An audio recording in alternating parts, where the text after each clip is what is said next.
1819, Hernan Cortez made a decision that would echo through history. Upon landing on the shores of the New World, he faced impossible odds. Outnumbered and surrounded by uncertainty, he gave an audacious order: burn the ships. With no way to retreat, his men had one choice: fight to succeed or die trying. And they did succeed. Cortez's story isn't just about conquest, it's about commitment. It's about making bold decisions, eliminating excuses, and going all in on your vision. Welcome to Burning the Ships, the podcast where we explore what it means to take risks, push boundaries, and refuse to look back. I'm Jason Seward, your host, and each episode we'll share stories, strategies, and insights to help you tackle your challenges head on, overcome obstacles, and make your own history. This is Burning the Ships. Let's get started.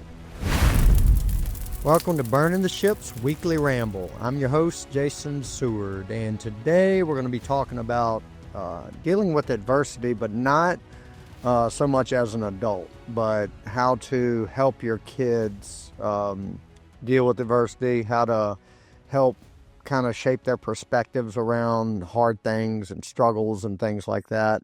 And also how to deal with success as well, build humility and things like that.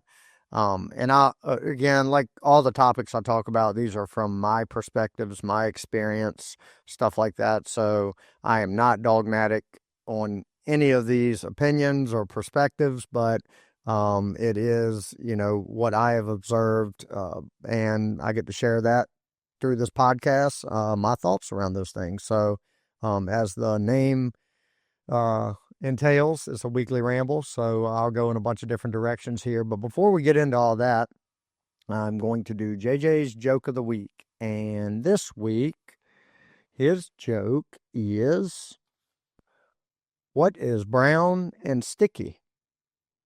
A stick. And that is JJ's joke of the week. Well, that's kind of goofy, but all of them are. So we enjoy that. Thank you, JJ, for sharing another joke, and we'll keep doing that every episode. So now, on to the topic of the day. Again, adversity. We talk about that a lot with a lot of our guests, how they handle adversity, how they handle roadblocks and hurdles and struggles and things like that. A lot of the guests we have on here have a very similar mindset around all that, and not only do they welcome adversity, and they use it as fuel. They use it as education. I recently got to go on another podcast where I specifically talked. The entire podcast episode was on a bad real estate deal that I was involved with.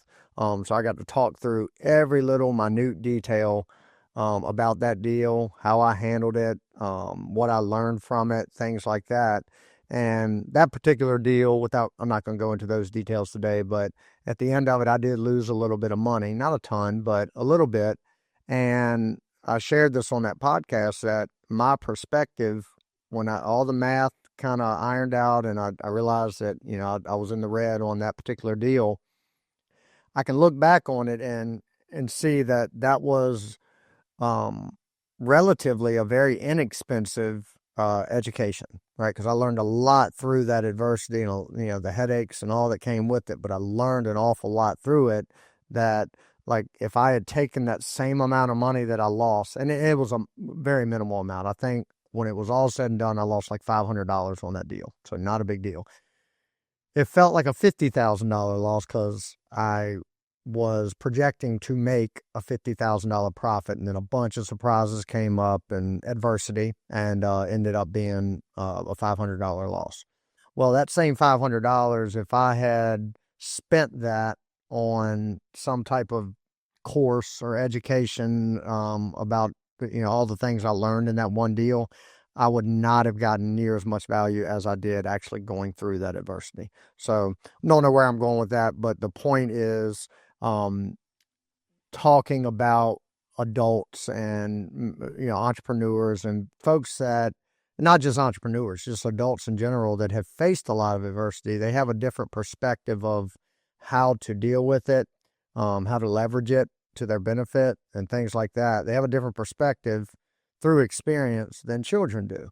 So what I'm going to talk about today is that children. And I've got, as you all know, I have two young children, a 13-year-old daughter, Emma, and an 8-year-old son, JJ.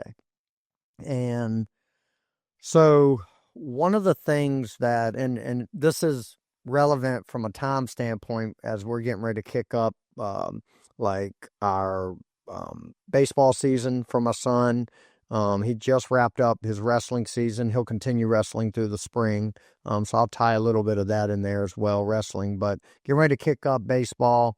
And my daughter is in the middle of swimming, like training for her summer swim season and stuff like that. All those are, come with some form of adversity. So I'm going to talk through it, like how me and Katie, as their parents, how we view them going through adversity and hard things and struggles, and how we've elected to handle those things, approach them, help, not just help them through them, but help them think through adversity and hard things and things that suck and all that. And a lot of that, how we choose to teach them, comes from, our experiences as well, dealing with adversity through various, personal and business things. So we kind of have the experience to lean on that adversity is a good thing, right? And usually, like, this is what I tell both of my kids, and they're both at ages now where they can understand this and kind of lean in on it themselves. But like that feeling you get from thinking you can't do something, or initially thinking you can't accomplish it, but eventually through like just keep pecking away at it and working hard, you start to realize, oh, I can accomplish this, and then ultimately you do accomplish it and you feel better. That, I don't know that there's many better feelings in life, right? And we talk to our kids about this. Like, there's a lot of things as a child, naturally you just want to run away from things that seem hard, things that seem impossible, right? So as a parent, if we allow them to do that, then we're not teaching them to be able to struggle through things, to be able to figure things out. Like I don't know how many times a day I say this to my kids: figure it out, figure it out. I know, figure it out, figure it out. I say it over and over and over. They know it's coming. And they're starting as they get older, especially my daughter. Like, I've been saying this to her since she could understand words. She's 13 now. So years of me saying it, and then her ultimately realizing, oh, I can figure these things out, has taught her to have this mindset of not only can I figure things out, but she enjoys hard things. She enjoys trying to work through complex situations and stuff to some degree. She's still a 13-year-old girl that's going through all the emotions and hormones that come with her age and where she's at in life. So there are days where she ain't trying to figure nothing out. She just wants to be left alone, and if you get near her, you're gonna get whatever spills out of it, because she's coming with the heat. But overall, she has learned that the best way forward and the best way to learn and grow as a person is to figure out adversity, figure your way through it and stuff like that. My son, he's still learning that. But again, I've been preaching it to him since he was very little. So they have this mindset and this understanding at a very young age that when they think something's insurmountable, that it's a mountain that seems unclimbable, they understand that if they just put effort forth and they really put their brain into it and their effort, and physically and mentally, physically when it comes to sports and stuff like that, mentally when it comes to just solving puzzles and complex situations or school or whatever. But they know that everything can be figured out through effort and hard work. And then the results and the reward on the back end of that is, like, when you've worked through something that seemed impossible and you actually get through it and you make it possible, there's no better satisfaction in life. And that goes for anything. So how do we do this? Well, we've got quite a few, like every day is filled with opportunities for us to make a choice as a parent. And those choices are around how much are we going to help them out, right? And these are endless and down to minute little details that seem maybe not that important or not that much of a big deal, but the accumulation of these small things over a long period of time are a very big deal. So I'm gonna share a couple examples. These are just around the house, right? So, how many, I know everybody's listening, has had, their kids are sitting on the couch watching TV, or they might be playing a game or something like that. And hey, dad, or hey, mom, can you get me a cup of water? Or can you bring me a snack? Can you bring me a popsicle or whatever it is? And as the parent, right, your instinct is, oh, I'm standing here. Yeah, I'll do that. And but we don't do that. Very rarely do we respond with, sure, I'll get it. Now they understand in certain situations that, we'll help them and they'll help us because we ask them to do things. But if they're in a position where they're capable of doing it themselves, now this isn't adversity. There's no adversity here. We're just trying to teach them. This is one piece of it, to teach them to not always default to trying to get somebody else to do something for them, right? The default mode should be first thinking, can I do this? Can I figure this out? How can I do this? So when they're sitting on the couch watching TV, yelling across out into the kitchen for us to grab and bring them something, absolutely not. Like, no, you can get up and get it yourself. And that might seem harsh. It might seem very easy if I'm standing by the freezer to grab a popsicle and hand it over to them. Very simple. And we do that sometimes, again. But overall, I want them to not even have that mindset of asking everybody else to cater to them, to do. Now, there's nuance here. I also want them to be leaders, right? And part of good leadership as they get older or on sports teams and stuff like that is knowing how to professionally delegate, right? To knowing how to identify things that maybe they're not strong at and fill those voids by either partnering or hiring or whatever they need to do, but fill those voids with people that are better at it and delegating those tasks to certain, people or teams or whatever it is. So that's a little bit of nuance and they will learn that as they go. But as far as just menial tasks and things around the house and things like that, they're going to do it themselves. They've got a first default to, I can do all this myself. That teaches them independence and that teaches them self-reliance and it helps with their, avoid insecurities in some ways. If you do everything for them, they're going to start to build this mindset of, I can't do anything because I got this person over here, my parent or whoever it is, catering to my every need. That's not good. So what does that got to do with adversity? Nothing. That's the first part of it, in teaching them to think and act for themselves, right? So the first piece of overcoming something that's hard or something that seems impossible is the confidence and the independence to know you can do things alone, right? You can do things on your own.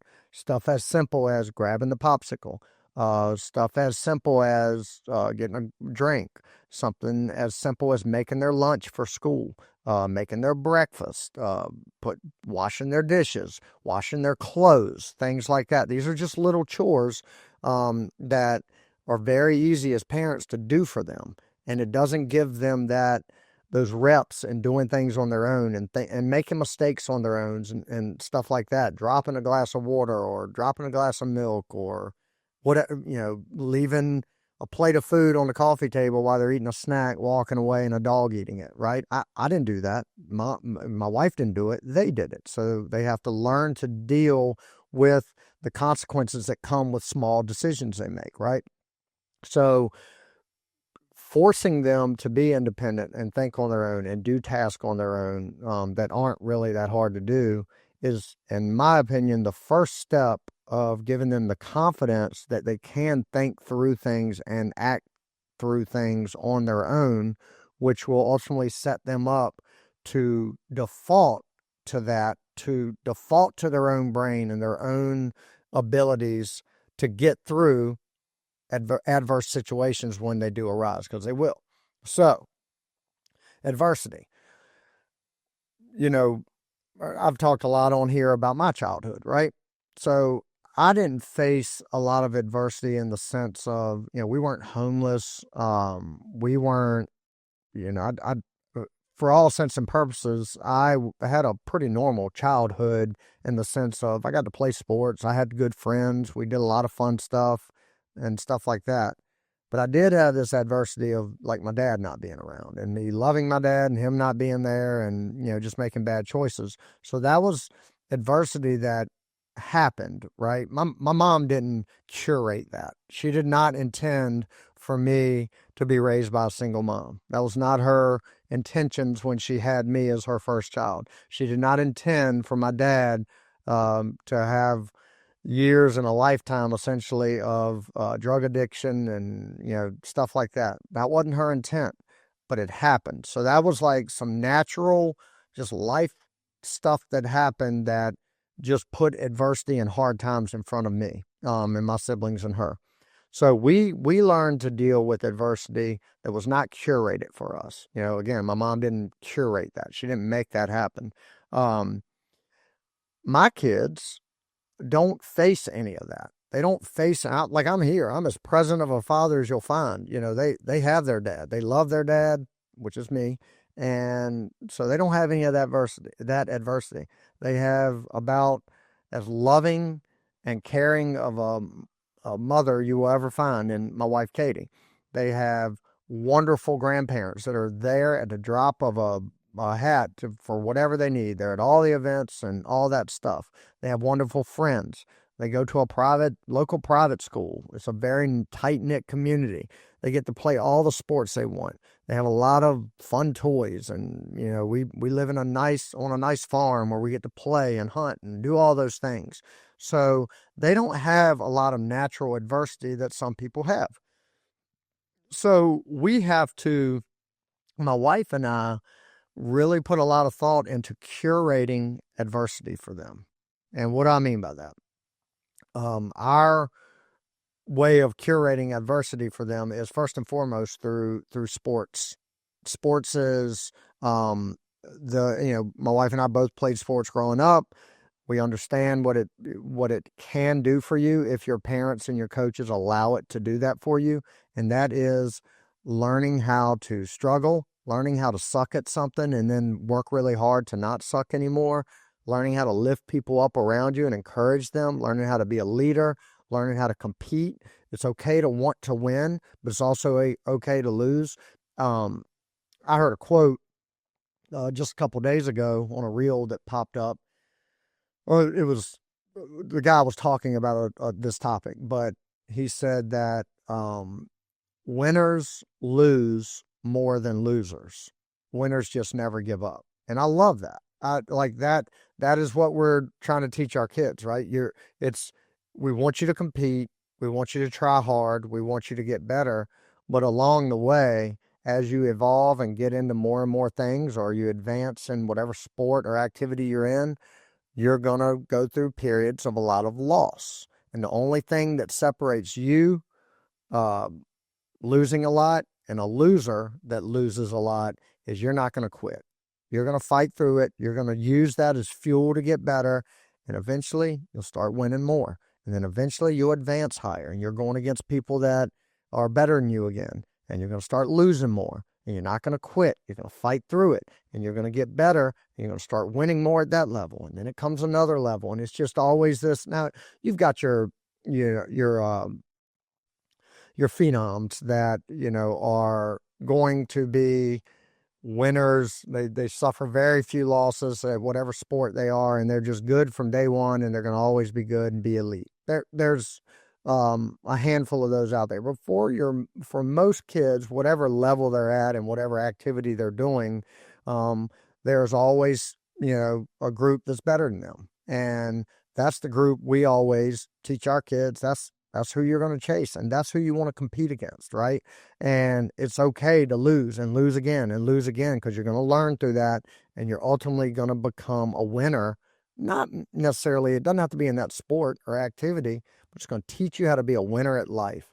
And that's adversity, right? So we have the ability as parents and coaches, because I coach as well, but we have that ability to teach these kids that perspective. Now, we can teach them all the skills we want to teach them. We can teach them, how to have a better swing, or how to throw the ball better, or have a better swimming stroke. Like my daughter loves swimming and my wife coaches her. We can teach them all the skills and fundamentals, right? But the most important thing we can teach them is that the only thing that matters through all of this is humility through winning. When they lose, humility through that as well, understanding that, as long as they brought all they had to bring to it, that if they lost, the outcome is okay. And that's just going to give them fuel to get better. We can teach, that's the most important thing we have to teach as parents and coaches. So, unfortunately, I see a lot of the opposite of that. And again, as I've started this ramble off, I'm not here to judge. I'm not here to say that my perspective and approach, or my wife's perspective and approach, is the only way. I'm not saying that at all. It's the way for us.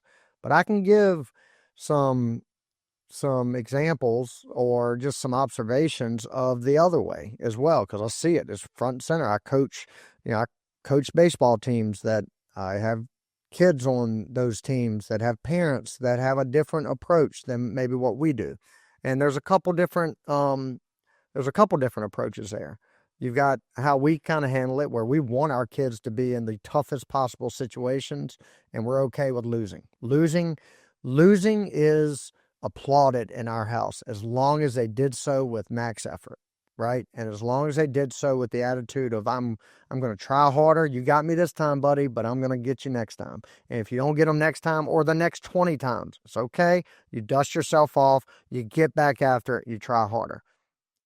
That's our relationship with winning and losing. We don't give a crap about the wins and losses. Of course, like wrestling just wrapped up. I love seeing my son win a wrestling match. I love it. But from his perspective, he's not going to see any difference in my response whether he wins and loses, right? I stand there right on the side of the mats filming every one of his matches. And when he's done, whether it's with his hand raised or him in tears because he lost, he's going to see the same reaction out of me.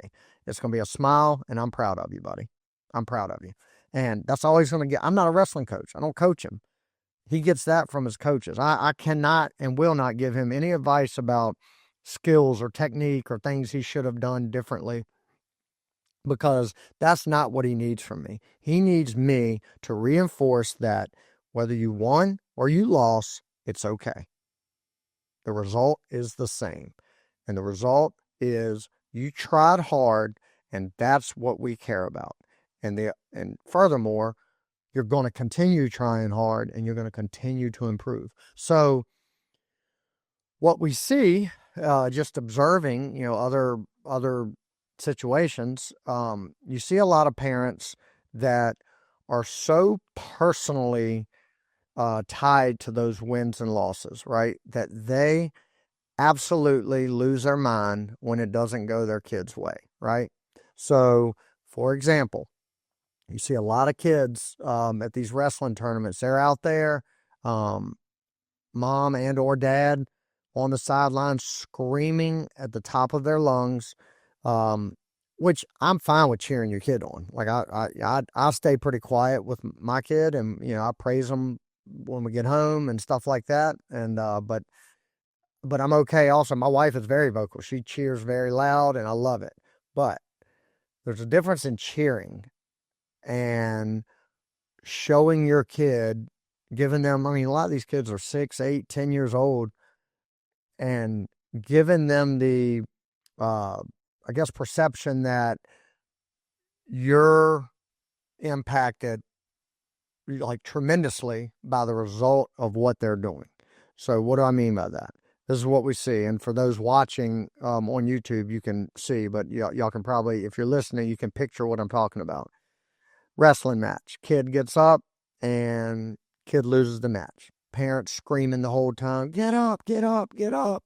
All the things. Well, in wrestling, the kid knows to get up. It drives me crazy to hear a parent just saying over and over, get up, get up, get up. They know that. They know they got to get up. It's not that easy. But end of the match. Kid loses. They're already emotional. They look over at their mom or dad. Mom or dad are slapping their hands together, head down, shaking their head. Can't grab the kid fast enough to get them off the mat, to get in their face in a very emotional moment where the kid is, just lost a match that they were trying very hard at, and start screaming at the kid, telling them all the things they did wrong. I've heard it. I mean, we were just at a state tournament a couple of weekends ago, and I heard it numerous times where a parent pulled the kid over. Do you even want to be here? Why are we even here? I mean, just saying awful things to their kid that was already emotional. What does that tell the kid? It tells them a couple things.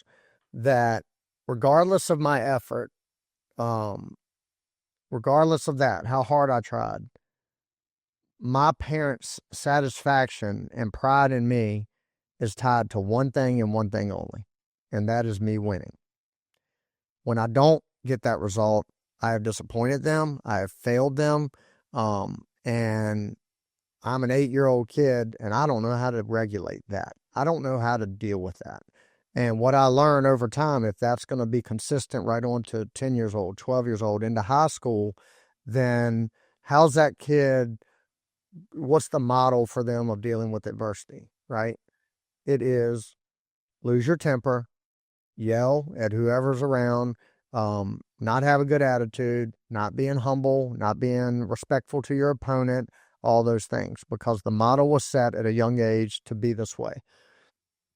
Again, that's my perspective. That's my experience.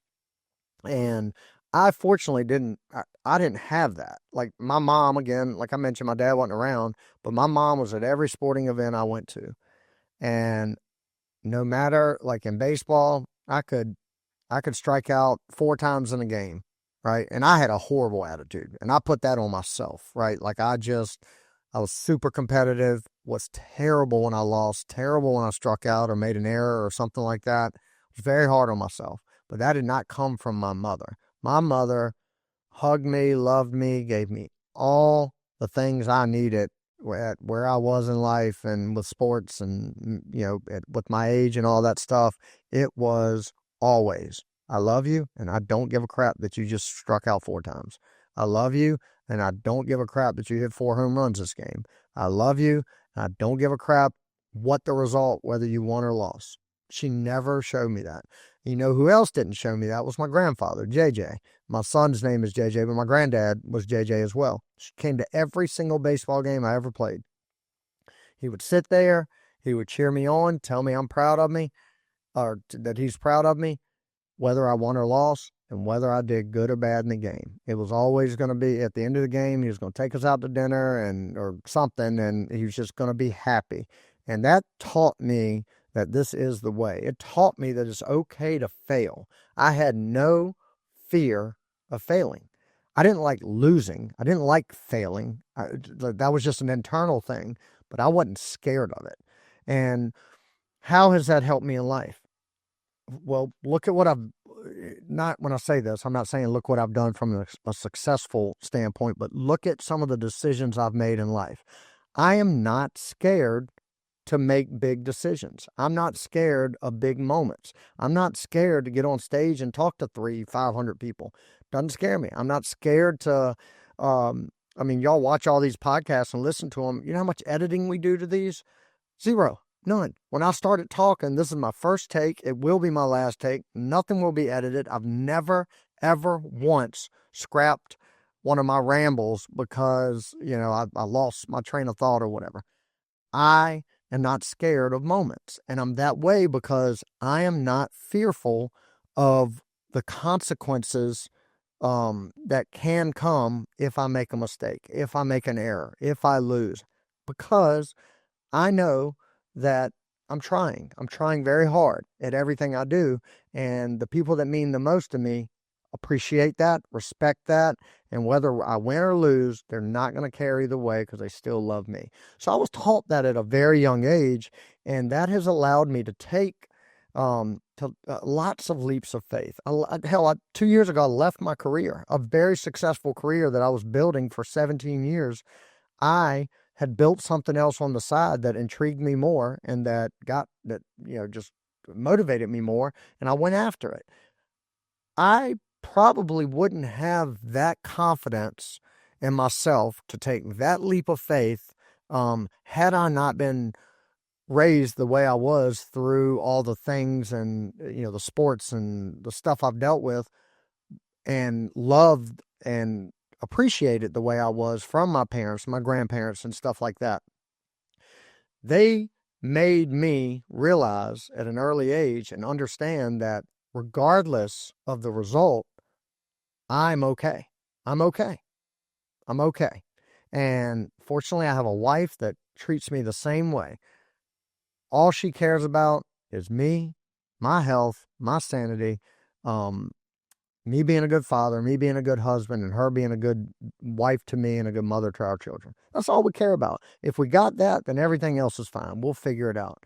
So I want my kids to have that same, I guess, calibration on life, right? I'm at a young age, as parents, we have the ability to kind of help guide them, help shape how they think through adversity and situations and stuff like that, help shape how they respond. Again, my son, much like me at his age, doesn't like losing. Especially, you get him out there wrestling, in most matches, if he doesn't come out on the winning end, he's going to have some tears. He's getting better with that, but he's going to have some tears. And that has nothing to do with disappointing us, coaches, or anything like that. It's just some competitiveness within him. And he's going to keep working hard. And we're going to keep pushing him to work hard. And when things seem like he can't, overcome this hurdle or this opponent, he's going to go out there. He's going to try his hardest, understanding he might lose.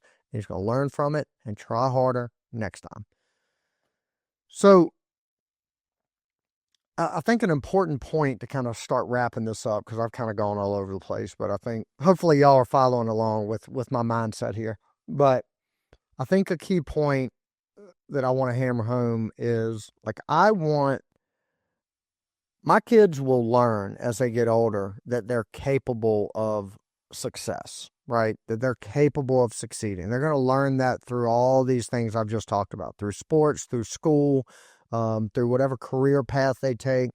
They're going to learn that they're capable of success. At this point in their lives, it is important, not just important, it's imperative that I teach them that I want them to know that they're capable of struggle, right? They're going to learn that they're capable of success, and I'll help them learn that as they get older. But it's more important to me for them to know that they're capable of struggling. And I want them to be in situations where it's hard and it's challenging. And I want them to be in situations where their instinct is to quit and give up, but they push through. And they realize what I kind of started this with, that the most rewarding moments are on the heels of these types of situations when there was some struggle. And that could be something as simple as JJ trying to build a Lego thing. They have all these Lego kits that build. He loves that. Well, sometimes he'll get so frustrated, he'll knock the whole thing down when he's 3/4 of the way through because he's hung up on one piece. So what do? I have a talk with him. JJ, this is something that may not seem like a big deal, but you wasted all of this effort because you got mad in one moment and knocked it down. You're going to start over. You're going to fight through this, but I can't. Then I respond with my typical, don't say that. You say, how can I? So you're going to rebuild it and you're going to finish it. And he'll sit up there and he'll finish it. And then we celebrate like hell when he finishes it, because we want him to know that, and same with my daughter, that you were at a point where you were about to quit. Going back to winners lose more than losers, because losers quit. Winners do not. He was about to be a loser. He was about to give up on this really hard thing in front of him. And we're talking about Legos, but at an 8-year-old, it's a big deal. He was about to give up on this thing. And this is a true story. This has happened. But he got his mess together. He gritted through it. Sometimes spent a lot of hours trying to figure out how it all fits together without our help. It was easy to step in and help him, or it's tempting to do that, but without our help, and he gets through the end, and we celebrate it. And we're teaching him and Emma through similar things that reward, that feeling of, let's go, JJ, you figured it out. You fought hard. You worked your butt off. You almost quit, and you didn't. You saw it through to the end, and now, doesn't this feel good? It does feel good, Daddy. And that teaches them, like, okay, that was another example. Chalk it up in the memory, in the mind of, I didn't want to finish something because I was losing at it, but I worked, I stayed in it, I fixed it, I finished it, and now it feels way better than it probably would have if I didn't go through that little roadblock that I hit. So I want them to know that they're capable of struggling, that they're capable of getting through adversity and coming out on the other end with a big reward. That's all I care about right now. That's all I want them to know, is that they're capable of adversity. If I don't teach them that now, how do you think they're going to handle if they go to college and they have some tough struggles there without mama and daddy there to help them through it? They're not going to do too well. They get further in life, or they get a job and the job just sucks, and they're working all these hours and not making a lot of money and blah, blah, blah. They're not going to do too well because they don't have any precedent to know how to, or experience where we've allowed them to work through struggles. They can't lean back on that. We want these kids to be well equipped to lean back on experiences of getting through hard things, experiences of getting the reward that comes on the back end of that, the experiences of losses, wins, all of that. So I've gone on really long on this ramble. We're at 36 minutes. So I appreciate you hanging in there and letting me flesh out all these ideas, and hopefully it just gives, for those of you that maybe don't have a similar perspective, you think you maybe have a win at all cost mentality with your kids, or, just give this a thought. And I invite you, reach out. You can send me a message if you have different perspectives or want to challenge any of mine. I welcome that, because I'm not married to any of my ideas. I'm pretty confident that in everything I've just talked about the last 30 minutes, but I'm never married to it. And I love different perspectives. And I love when I get a different perspective shared with me that opens my eyes to something I hadn't really thought about, and especially if I can implement it and kind of better how I'm doing things. So I encourage and welcome all of that. But with that will wrap up another Burning the Ships weekly ramble, and I appreciate you guys hanging in there with me. Thank you for tuning in to this episode of Burning the Ships. I want to give a special thanks to our sponsor, 608B Capital, helping real estate investors secure fast, reliable funding to fuel their boldest moves. If you're ready to take your investing to the next level, visit 608bcapital.com to learn more. If you found value in today's episode, please take a moment to rate and review the podcast. Your feedback not only helps us improve, but it also helps us reach more people who are ready to burn the ships and commit fully to their goals. And don't forget to share the episode with someone who needs that extra push to take bold action. I'll leave you with this. Burning the ships isn't just about removing the option to retreat. It's about unlocking the courage to charge forward. No matter the odds, the past is behind you and the future is yours to conquer. Thank you for listening, and I'll see you next time on Burning the Ships.